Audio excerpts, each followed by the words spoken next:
السلام عليكم ورحمة الله وبركاته داودياشا قيمها إيا قدرنتا إنغا مدنو مالين واناكسن ومالين ما قميس سغال لباتنكا بيش سيديدات لبضكن إيا سغالي تونكا qodobkan ama muuqaalkan waxaan ku soo qaadan doonaa warbixin uu qoray journalka New York Post ee ka soo baxa dalka Mareykanka. Warbixintan oo fadeexad iyo la yaab ku noqotay dad badan ayaa waxa uu journalku ku soo qaadanayaa xiriir ka dhaxeeya gabadha la yiraahdo Ilhan Cumar oo ka tirsan Congress-ka dalka Mareykanka ee gobolka Minnesota laga soo doorta.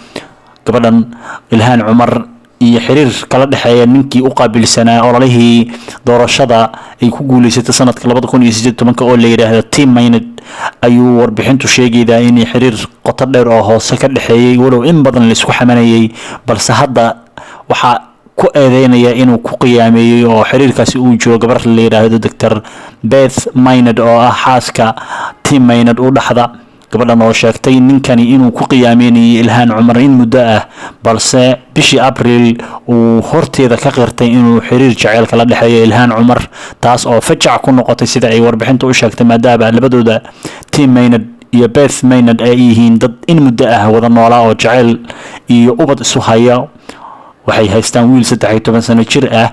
Dr. Beth Maynard oo arintaas ka hadlayda waxay tiri in ninka la yiraahdo Tim Maynard oo arintaas si qoto dheer in badan u daboolayay uguna sheegayay in Ilhan Cumar iyo asaga shaqo ay ka dhaxaydo. arinta kale ee la yaab kale waxay tahay gabadha la yiraahdo Ilhan Cumar oo wax yar ka hor ay kala tageen bilo ka hor ay kala tageen ninkii qabay oo iska cadahay qaabka lagu kala tagay iminka. waxyaabaha la yaab kale ee warbixintan ay sii qortay waxa kamid ah da'da iyo farqiga u dhaxeeya gabadhan la yiraahdo Dr. Beth Maynard iyo Tim Maynard oo ah farqi ahaan aad u weyn maadaama ay gabadhu jirto da ahaan 55 halka ninka la yiraahdo Tim Maynard oo warbixintu ay sheegaydo inuu xiriir kala dhaxeeyo Ilhan uu jiro 38 sano. warbixintan oo darbaaxyo iyo filan waa ku noqotay gabadha la yiraahdo Ilhan Cumar ayaa in badan oo saxaafadu ay weydiiday ka gaabsatay. Ilhan Cumar oo muddooyinkan dambe wajahayday fadeexado isdaba joog ah oo aad u waaweyn iminka waxay noqonaysaa mid kamid ah kuwa ugu adkaa ee soo wajaha ninkan la yiraahdo Tim Maynard oo ah asagu rugcada in badan la shaqeynayay urur xisbiga dimuqraadiga oo Ilhan ay ka tirsan tahay. waa nin guulo badan u soo hooyay dadka uu ku matalay doorashooyinkii oo ololaha u hayay.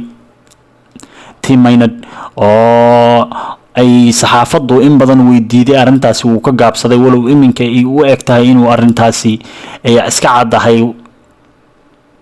gabadha la yiraahdo Dr. Beth Maynard oo ayadu warbixintan ay wargeysku qofka uu xiganay ay tahay waxa ay ku eedeeyday Ilhan Cumar oo ay ku sheegtay qof shaydaan ah oo madaxu u daboolan yahay iskana dhigayda qof wanaagsan walow ay guryaha dumarka u daba maraydo. warbixintan oo noqonayda mid kamid ah eedeymihii ugu cuslaa ee soo wajaha Ilhan Cumar ayay u egtahay iminka inay noqon karto mid fadeexadan harayda kursigeeda. daawadayaal haddii aad channelkan ku cusubtaa waxaan idinka codsanaynaa inaad like-ta iyo share-ta iyo comment-ga iyo subscribe-ka intaba ku caawidaan channelka waxay noqonaydaa inay dhiirigelin inuu noqoto sidaas iyo nabadgelyo.